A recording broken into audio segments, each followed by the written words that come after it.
Class 12th standard, subject chemistry, unit 3rd unit, lesson P block element second part.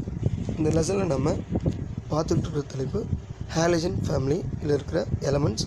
அதில் fluorine, chlorine, bromine, iodine, அஸ்டடைன் சொல்லியிருக்கிறது. இந்த group எலமெண்ட்டில் குளோரினை பற்றி நம்ம அதிகமாக படிக்கிறோம். குளோரினுடைய ஃபார்முலா Cl சொல்லுவோம். இப்போ குளோரினுடைய ப்ரிப்ரேஷன் அண்டு ப்ராப்பர்ட்டிஸ் பார்த்துட்ருக்கோம். நெக்ஸ்ட் பார்க்குறது குளோரினுடைய காம்பவுண்ட்ஸ். எக்ஸாம்பிளுக்கு ஹைட்ரோக்ளோரிக் ஆசிட் HCl இதனுடைய ஃபார்முலா. ஸோ இந்த லெசனில் இது ஒரு முக்கியமான டாபிக் சொல்லலாம். பொதுவாக சல்ஃபரிக் ஆசிட் நம்ம ஃபெமிலியர் ஆசிடாக கன்சிடர் பண்ணுவோம். அதுக்கு அடுத்த ஆசிட்னு சொன்னோம்னா ஹைட்ரோக்ளோரிக் ஆசிட். ஹைட்ரோக்ளோரிக் ஆசிட் தான் நமக்கு ரெண்டாவது இம்பார்ட்டன்ட் ஆசிடாக பெரும்பாலும் ஃபெமிலியராக தெரிஞ்ச ஒன்று. அதனுடைய ப்ரிப்ரேஷன் லெபார்ட்ரியிலேருந்து கொடுத்துருக்காங்க. லெபார்ட்ரி ப்ரிப்ரேஷன் பார்த்தோம்னா பொதுவாகவே சோடியம் குளோரைடு நம்ம கான்சன்ட்ரேஷன் ஆஃப் சல்ஃபரிக் ஆசிடோடு ஆட் பண்ணி ஹைட்ரோக்ளோரிக் ஆசிடை தயாரிக்க முடியும். ரியாக்ஷன் கொடுத்துருக்காங்க பாருங்கள். Sodium chloride sulphuric acid react பண்ணுறோம், சோடியம் பைசல்ஃபேட் உருவாகுது, கூட ஹைட்ரோக்ளோரிக் ஆசிட் பை ப்ராடக்டாக நமக்கு கிடைக்குது. நெக்ஸ்ட்டு சோடியம் ஹைட்ரஜன் சல்ஃபேட், மிச்சம் இருக்கிற சோடியம் ஹைட்ரஜன் இன்னும் கொஞ்சம் சாதாரண காமன் சால்ட் ஆட் பண்ணோம்னா sodium sulphate with hydrochloric acid உருவாகும். ஸோ இந்த மாதிரி ஹைட்ரோக்ளோரிக் ஆசிட் அதிக அளவு தயாரிக்க இந்த சோடியம் குளோரைடை பயன்படுத்தலாம். ஏன்னா நமக்கு சோடியம் குளோரைடு சி வாட்டர் வந்து அதிக அளவு கிடைக்குது. அதை பயன்படுத்துறது ரொம்ப ஈஸியானதாக அமைஞ்சிருக்கும். Dry hydrochloric acid obtained by passing the gas through concentration of sulphuric acid. Sulphuric acid வந்து ட்ரை ஹைட்ரோக்ளோரிக் ஆசிட் என்ன பண்ணுறோம் உருவாகிறதுக்கு அதிக அளவு பயன்படுத்தலாம். ப்ராப்பர்ட்டிஸ் கொடுத்துருக்காங்க. ஹைட்ரஜன் குளோரைடு பார்த்திங்கன்னா பெரும்பாலும் கலர்லெஸ்ஸாக இருக்கும். அதே நேரத்தில் அருவருக்கு தக்க புஞ்சன் ஸ்மெல்லிங் கேஸாக இருக்கும். Easily liquefied to a colourless liquid. இது ஈஸியாக திரவமாகக்கூடியது. ஸோ இது ஞாபகம் வச்சுங்க. பொதுவாகவே இது ஒரு ஸ்மெல்லிங் கேஸ். பியூர் ஹைட்ரோக்ளோரிக்னு சொல்கிறோம் இல்லையா, ஹைட்ரோக்ளோரைடு வந்து ஹைட்ரஜன் பண்ணால் கேஸியஸ் ஃபார்மில் தான் இருக்கும். ஆனால் இதை நம்ம லிக்விஃபை பண்ணி தான் என்ன பண்ணுறோம் பயன்படுத்துகிறோம். இதனுடைய பாயிலிங் பாயிண்ட் கொடுத்துருக்காங்க 189. ஸோ ஞாபகம் வச்சுங்க, 1 மார்க்கில் கேட்கலாம். ப்ரிப்ரேஷனில் ஹைட்ரோக்ளோரிக் ஆசிட்னுடைய ஸ்டேட் என்ன, ஃபிசிக்கல் ஸ்டேட் என்னென்னா கேசியஸ் ஸ்டேட்னு சொல்லணும். இதை நம்ம கூல் பண்ணும்போது தான் லிக்விட் ஸ்டேட்டுக்கு மாறும். ஞாபகம் வச்சுங்க. அடுத்து மெல்ட்டிங் பாயிண்ட் கொடுத்துருக்காங்க. இது மேலும் ஃப்ரீசர் பண்ணோம்னா, அதாவது குளிர் வச்சோம்னா சாலிடாக மாறும். அதனுடைய மெல்ட்டிங் பாயிண்ட்டு 159 கெல்வின் கொடுத்துருக்காங்க. It extremely soluble in water. பொதுவாக வாட்டரோட அப்சர்வ் ஆகிட்டு இங்கே H+ H2Oவில் இருக்கிற ஆக்சிஜனுக்கு அப்சர்வ் ஆகி ஸோ கோஆர்டினேஷன் கோவலன் பாண்ட் உண்டாகி பாசிட்டிவ் அயனாக ஹைட்ரோனியம் அயான் ஃபார்மேஷன் ஆகுது. குளோரின் அயான் கூட சரௌண்டிங்கில் அமைஞ்சிருக்கும். ஸோ இது மாதிரி என்ன பண்ணுது, வாட்டர் மாலிகுல் தன்னோட அப்சர்வ் பண்ணுற எக்ஸ்ட்ரீம்லி சால்யூபிள் கேரக்டர்ஸை பெற்றிருக்கு. கெமிக்கல் ப்ராப்பர்ட்டிஸ் பார்க்குறோம்.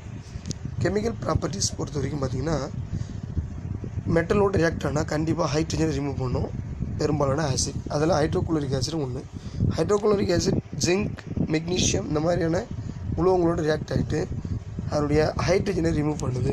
ஸோ ஹைட்ரஜன் இதெல்லாம் வந்து வெளியாகுதோ, ரியாக்ஷன் இறுதியில் ப்ராடக்ட் உருவாகுதோ அது எல்லாமே ஆசிட் கேரக்டர்ஸ் மேபி இருக்கலாம்ன்றது கான்செப்டு.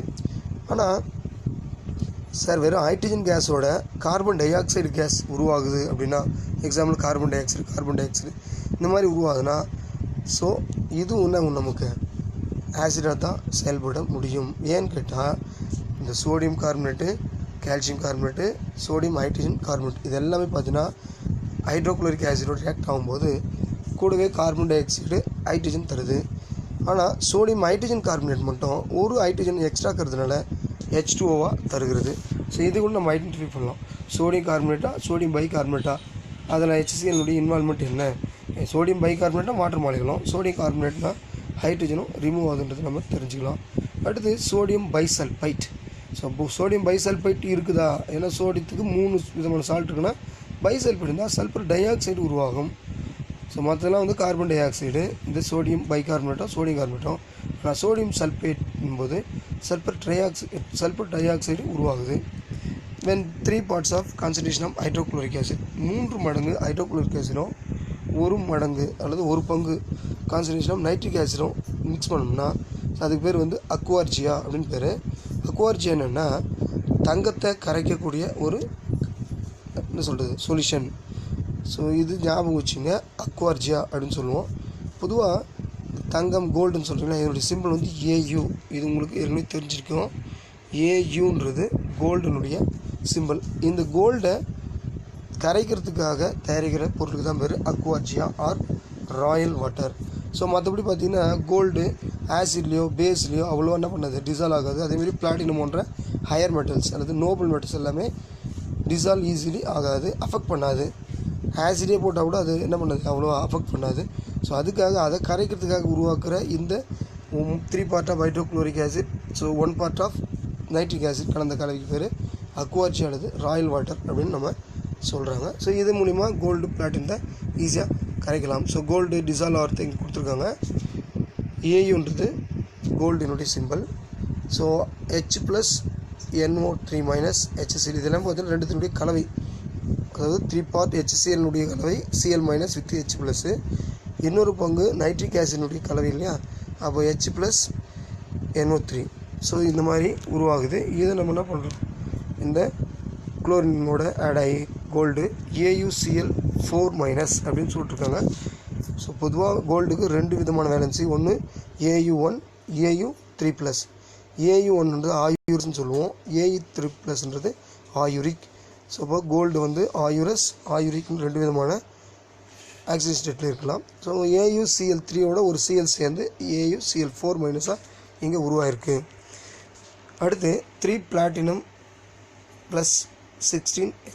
ஸோ இதோடு சேர்ந்து ரியாக்ட் பண்ணும்போது எப்படி கோல்டு கரைச்சிச்சோ அதேமாதிரி பிளாட்டினத்தையும் என்ன பண்ணுது, இதை டிசால்வ் பண்ணி ஸோ எக்ஸாக்ளோரோ பிளாட்டினம் உருவாகுது. எக்ஸாக்ளோரோ பிளாட்டினம் இது ஞாபகம் வச்சுங்க. கூட பை ப்ராடக்டாக நைட்ரிக் ஆக்சைடு. ஸோ ரெண்டு பக்கமும் அது கோல்டு பயன்படுத்தாலும் சரி பிளாட்டினம் பயன்படுத்தாலும் சரி நமக்கு நைட்ரிக் ஆக்சைடு பை ப்ராடக்டாக கிடைக்குது. Uses of hydrochloric acid. Hydrochloric acid used for the manufacture of chlorine, ammonium chloride, glucose, corn, starch, etc. So hydrochloric acid நிறைய தயாரிப்புகளை அதுவும் கேட்டலிஸ்டாக பெரும்பாலும் பயன்படுகிறது. It is used in the extraction of glue from bone and also for purification of bone black. So பொதுவாக பார்த்திங்கன்னா அந்த clue தயாரிக்க, போன்லேருந்து க்ளூ தயாரிக்க அதிக அளவு பயன்படுது. அதேமாதிரி பியூரிஃபிகேஷனும் பயன்படுகிறது. Thank you. See you next class.